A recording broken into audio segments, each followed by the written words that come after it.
All right, hey guys, thanks for checking out the video. I've been contemplating this one for ages, so I'm just going to do it and see what happens. I'm just going to share my experiences, why I decided to pull out of Australia's Strongest 2024.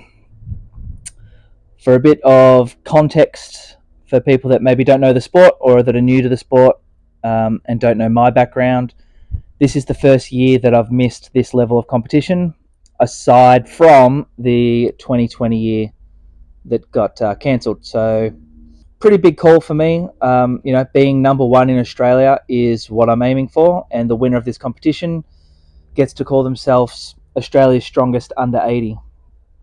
So, pulling out is a big decision for me. I think in 2016 this started. It used to be called the Arnolds. So we used to compete at the Arnolds. And I competed for the first time there in 2016. I believe it was the first time they had weight category strongman at the Arnolds. In 2016, I actually came fourth. I'd been back from America, competing in America I'd been back for 6 days. This was my first time cutting weight twice in 2 weeks. Jet lag, sickness, didn't train the events, and came fourth. Every year after that, I have podiumed. So the next year in 2017, I came second, but I was a fair bit off the pace from first place from memory. I think I came equal first in one event in 2017. In 2018 and 2019, I believe I placed third, so third strongest in Australia under 80 for both of those years. And both of those was extremely close. One of them I actually got told that I won, and then they redid the points, and I'd come third. I think I won 3 events that year. One of them was tied first. My strap slipped on a deadlift. You're here for Team Smitty, make some noise!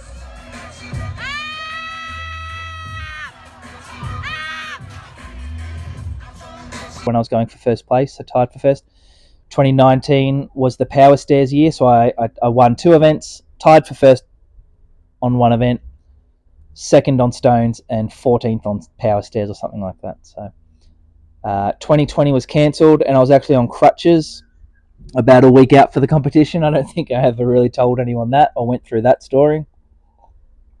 I was still in pretty good shape, but I don't know if I would have been able to walk. 2021, I believe, was that Australia's Strongest International. I think I went and came second out of 3 people. Weighed 79 on the day. I'd go through a bit of a health kick and everything. Then the next year I went and came second. There's one year where maybe they didn't have it. Maybe there was lockdowns again in 2021. But I've come twice. I've come twice. I've come second twice at Australia's Strongest International, and then this year it was called Australia's Strongest up in Toowoomba. Qualified for it last year, and decided to pull out, and pretty much kept it to myself. I messaged the promoters to let them know, and didn't really announce it on socials or anything like that. Thought I'd just keep it to myself, no one's business kind of thing. And I'm not sure if I regret that yet. I don't know. The reason I kept it to myself is I remember thinking, is this really anyone's business? Why do I feel the need to announce things to Instagram and strangers and stuff like that? Am I seeking sympathy if I do so? Am I whinging? Am I complaining? Am I making things worse? So I thought I'd just keep it to myself. And I don't know. I don't regret it. But I'm not sure there was some massive benefit that I got from keeping these things to myself.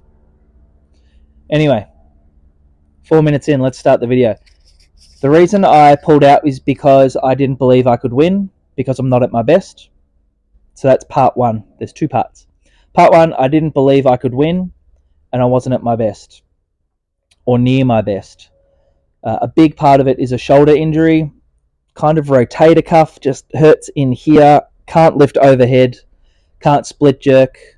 And this event had 2 overhead events, one of them being a max log, which hurts me the most, and the other one being a medley, where it was light-ish, so I had to be pretty fast.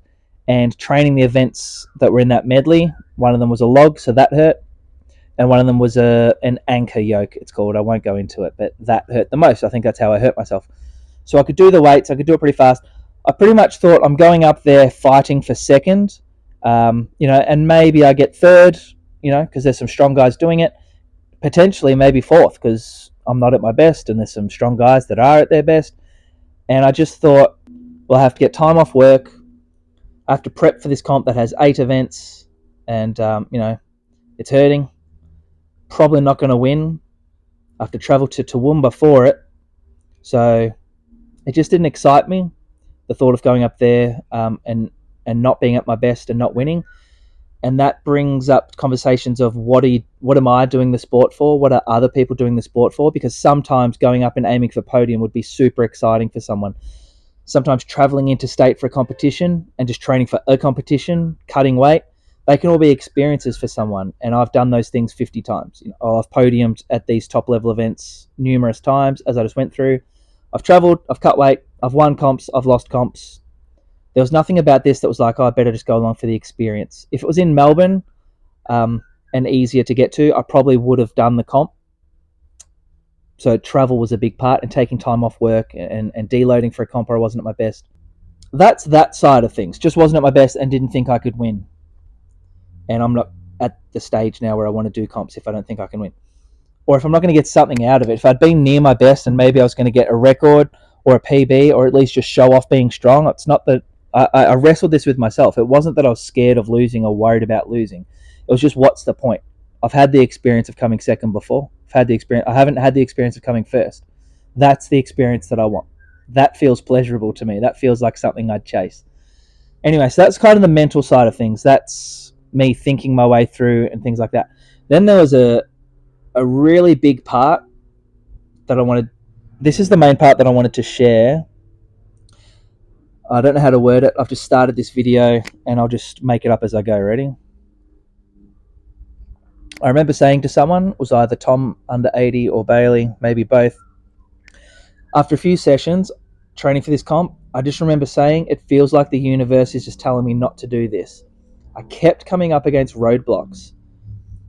I was going to Strongman once, normally twice a week. There was one week where I only went once to go train for the comp. Not once was I ever excited while driving to the gym to go train it. I was always tired, squeezing in sessions, avoiding injury, never excited. And maybe one good thing would happen and something would feel like there was progress, and then I'd move on to the next exercise or movement, and I'd be missing weights that I've been able to do since 2015.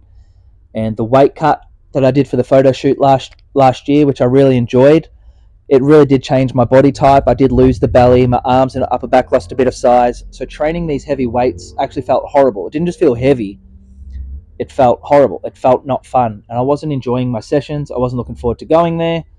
I was putting on weight but not enjoying the feeling of being in my body at all. And I just remember saying out loud, it feels like the universe is telling me to not do this. Once I said that out loud, that pretty much planted the seed and reminded me of other things I've been through in my life, where it's like, sometimes you have to push through things. You have to push through adversity to reach your goals. Sometimes you have to ignore, say, pain, ignore your thoughts. And sometimes you really don't. Sometimes if it feels like it's coming, this is my thoughts, if it feels like it's coming from the universe or God or outside you, if you're not excited for something, if everything feels like a battle, then what the hell are you doing? No one, I don't get paid to do this. My life probably won't change if I win Australia's Strongest, or if I'd won this competition. Nothing really changes. So it is just a hobby, and we all do it for different reasons, but I think it should excite you and you should feel driven. That's enough. It should make a positive influence on your life, your hobbies or your desires. They don't have to make sense to someone. You just feel it. You want to do something and it improves your life in ways that you don't know how. Maybe it brings you money, maybe it doesn't. Maybe you meet someone important, maybe you don't. You don't know what's going to happen, but that desire is there for a reason, and I believe you should follow it. And that desire was not there.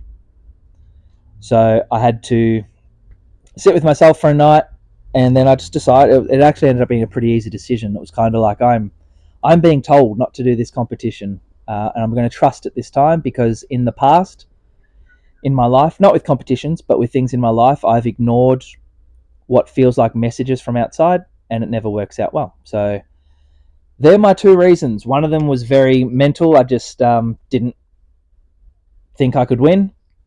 Egoic, you could call it. And the other one was I didn't feel driven, and I was trusting that there might be something else outside of me that's putting roadblocks in my way or making this hard for a reason that I don't understand right now. But if I just get out of my own way and not do this competition, maybe things will work out okay. So once I decided not to compete, I could stop training those events and stop training with such heavy weights because I was trying to prepare for the weights of that competition.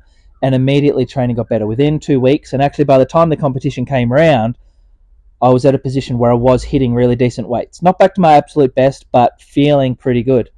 And I remember watching the live stream and watching the boys thinking, oh, I actually would have done really well.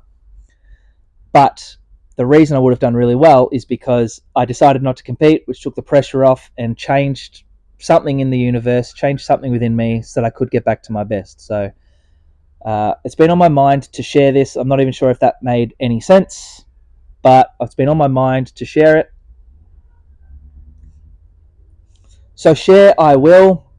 The desire to compete is still there. I'm actually looking forward to my training session tonight. Training's been going well.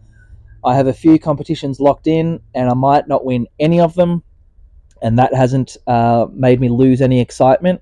So that feels good for me because it shows me that it wasn't that I was scared of losing or I'm avoiding competitions because I thought I was going to lose. It really just was something to do with that competition that just wasn't for me.